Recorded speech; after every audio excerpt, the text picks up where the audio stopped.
You guys know this guy, that dude in blue. What's up? Mr. David Patterson. We've got a really dirty S2000. It's 40 degrees in Atlanta, raining. I should have scheduled this better. It's never like this though, ever. This is crazy. This whole week has been brutal. So we're gonna work with, we've got great products. We have the products we need, but not necessarily the tools. So this will be good. I'm gonna show people, I'm gonna show you how we would do this. I wouldn't call it on a budget, but we're gonna do it. It's just what we have to work with. And probably what most people have at home. Yeah. So this would be a good example of what you'd have. So I'm gonna be using some microfiber to clean the wheels up and some buckets. And we have a single hose bib. So I'm gonna work on getting this stuff all set up. So first thing I'm gonna do is I'm gonna set up 2 buckets, one with water, one with your car wash soap. Right. And then I'm gonna hook the pressure washer up so we can work on the wheels. Let's do it. Yeah, so the dirt, as it falls into the bucket, will fall to the bottom. But we wanna put we'll do soap in the other bucket. So we're gonna do 2 buckets, one for rinse, one for wash. I'm gonna put soap in one and then just regular water in the other. Really, really cold regular water. I know. So normally I wouldn't use soap on wheels, but because I'm gonna be doing this with a towel and not tools, I'm gonna fill up these buckets just so I have it to revisit with the towel. So this is your pH neutral. Yep, everything, yes. Okay, so we got the pressure washer all set up now. 40 degrees, about 900 PSI. One of the tricks to figure out if you have the right pressure or that you don't have too much pressure is as I put my hand about 12 inches from it, it should be right at the edge of hurting. Yeah. So if it doesn't hurt my hand, it won't hurt the paint. Pretty simple concept, right? So my normal procedure is wheels first, always wheels first. The purpose of that is so that I don't end up with water spots all over it, yeah. Obviously today we don't have to worry about it. It's gonna get dirty as soon as you drive out of the driveway, but hey, we're trying doing it for the here. People, That's right. For the people. So we're gonna use your brake cleaner, wheel cleaner, not brake. Don't use brake cleaner. No. And hit the barrels. So I'm assuming this product you have some. This is stuff turns purple. Yep. Right? Whatever that thioglycolate or whatever it's called that's in it. Breaks down the iron. It breaks down the iron in the paint, or it's embedded on the surface of the paint. You don't need to avoid your rotor, but there's no reason to waste product on the rotor. Right. So I'm going to spray it around and then let it sit for a minute or so. Now, generally, I would have various very expensive, very fancy brushes, all different types of brushes for the lugs and everything. But we're gonna do what everybody probably has, is some version of a microfiber towel. So we're gonna use this to clean our wheels. Now, I might suggest that next time around, use this for your wheels, not for your paint. So we can already see it's starting to turn purple a little bit. And so wheel cleaning is a pretty simple process, and that, again, if I had different brushes, like I have a lambskin mitt that I use that goes on my hands. It just goes right at it, I can kind of get in all the cracks and crevices. And so, if you were gonna do this with a towel like this, I would have two buckets and rinse it out, put it back in the soap, keep it lubricated. I don't want to dilute the wheel cleaner too much, so I'm gonna wring it out a little bit.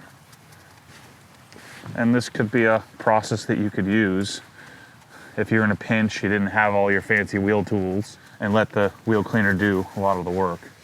Now, a lot of this isn't brake dust. It's just, this car is how many miles? A couple 100,000 miles on it? Yeah. So what I would probably do with these and your wheel cleaner is I would let it sit for a few minutes. That's what I typically do, yeah. I just let it sit. Yeah. And then tires, we're gonna use the degreaser cleaner. Why, just out of curiosity, why decrease the tires? Well, the wheel cleaner won't do anything to the tires. Right, it won't clean them. Mm-hmm. But theoretically, I would want to clean the tires so that I can dress them.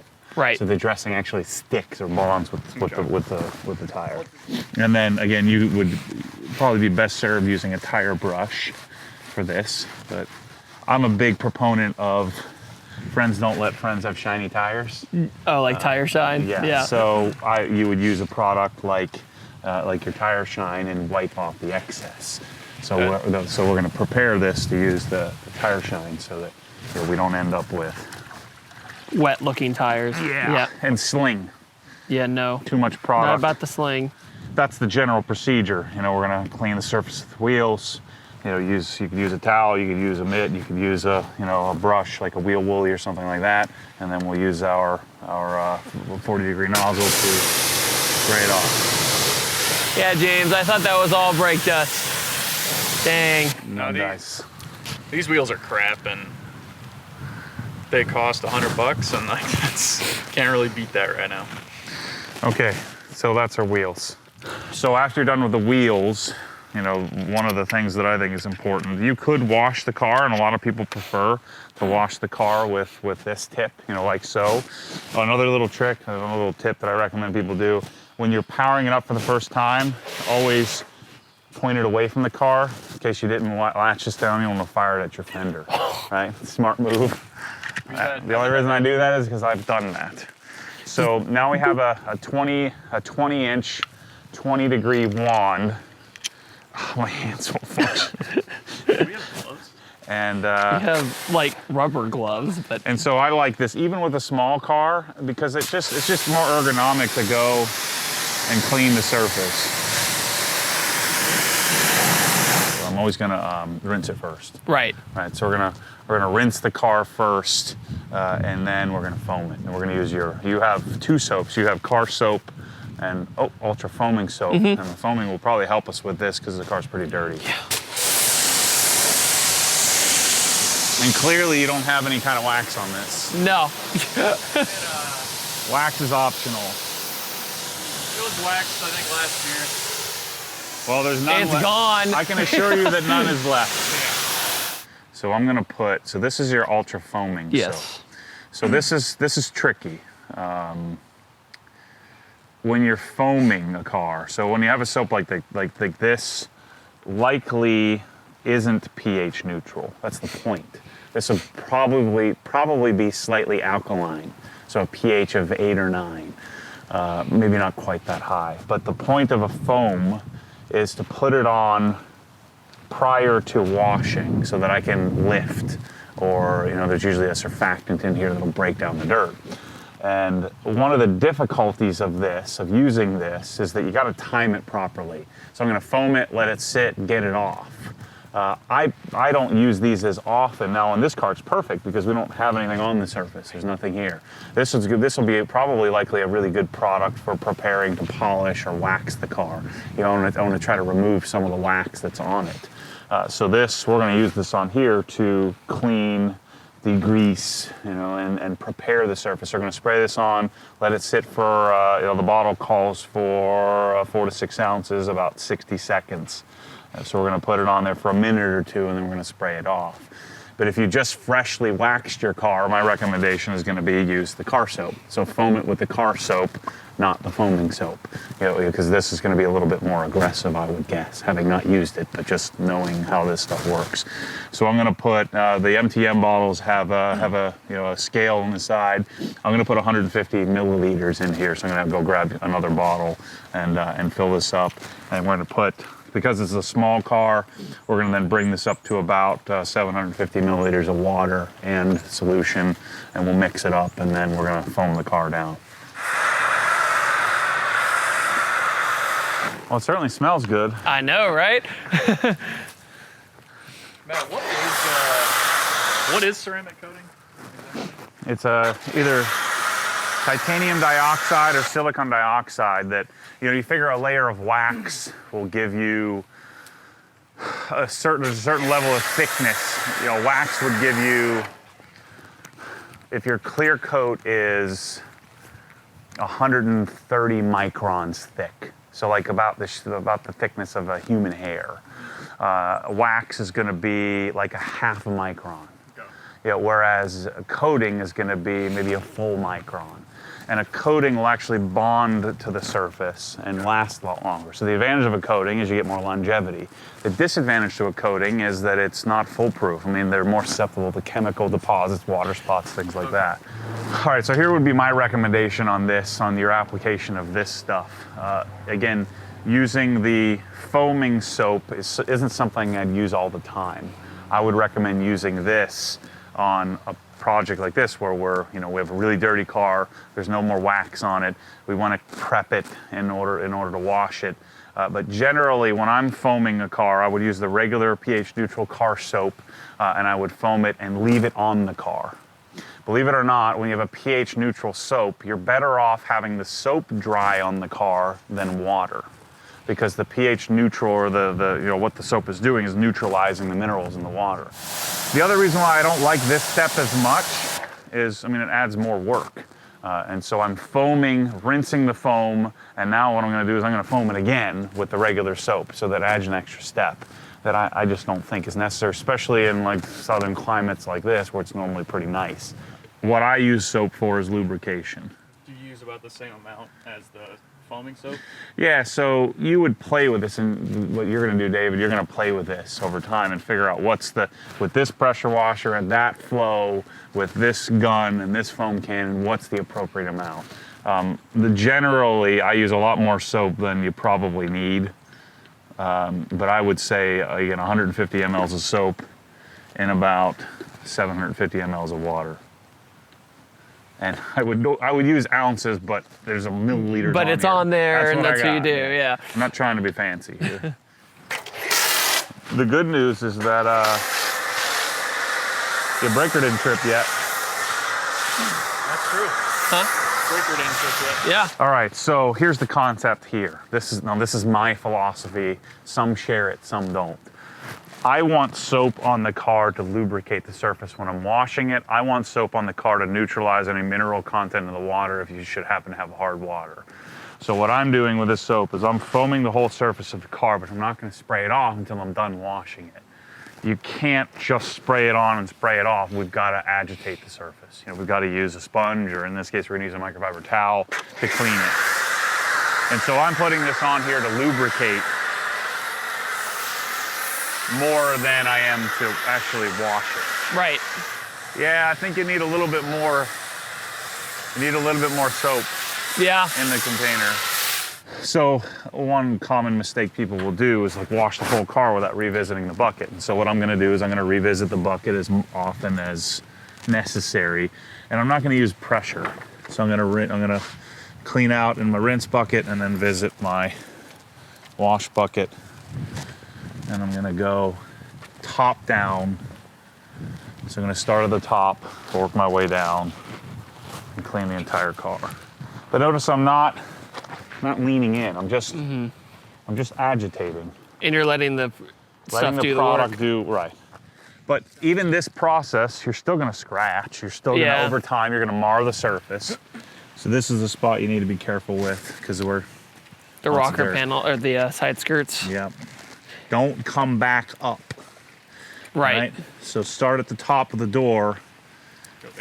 Go down. I'm going to start here. I'm going to go down, not up. So I'm going to flip and then work my way down.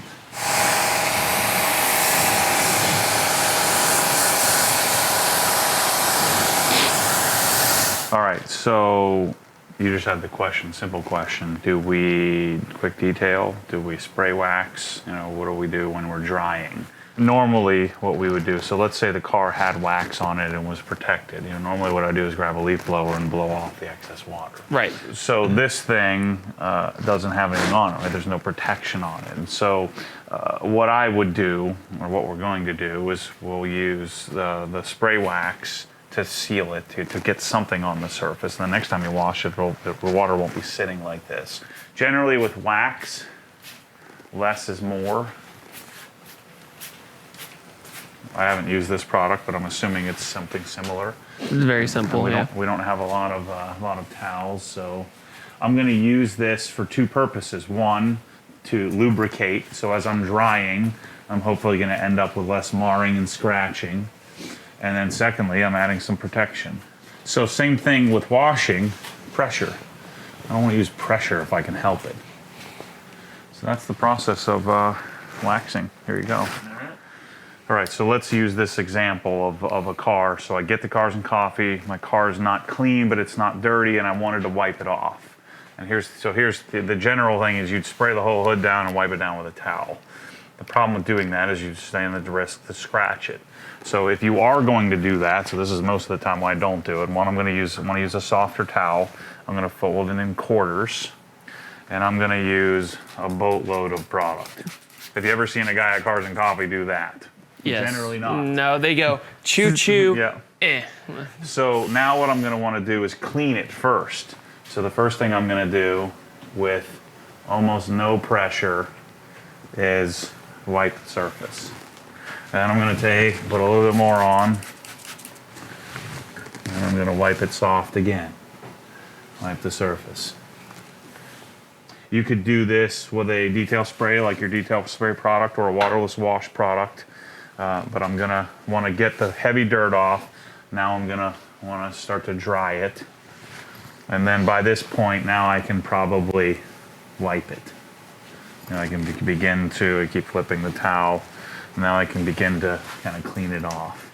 So this is a general, even though this is a detail spray, I'm using what I would call a waterless wash procedure.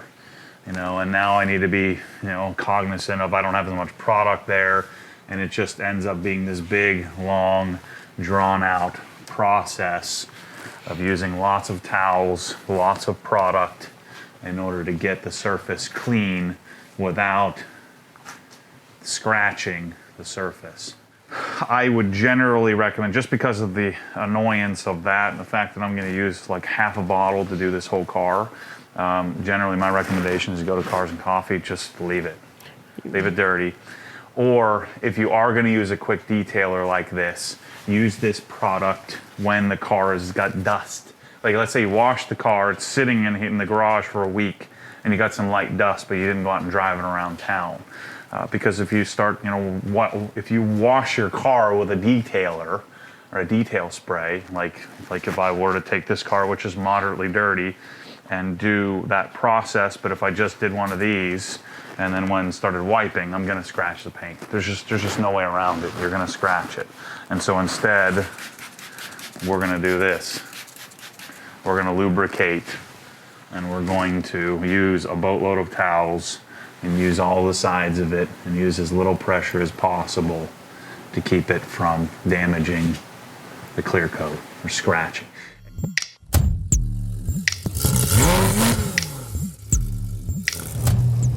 Because what happens when the force pulls you back, your foot naturally comes off the gas. You have to keep your foot to the floor, foot to the floor.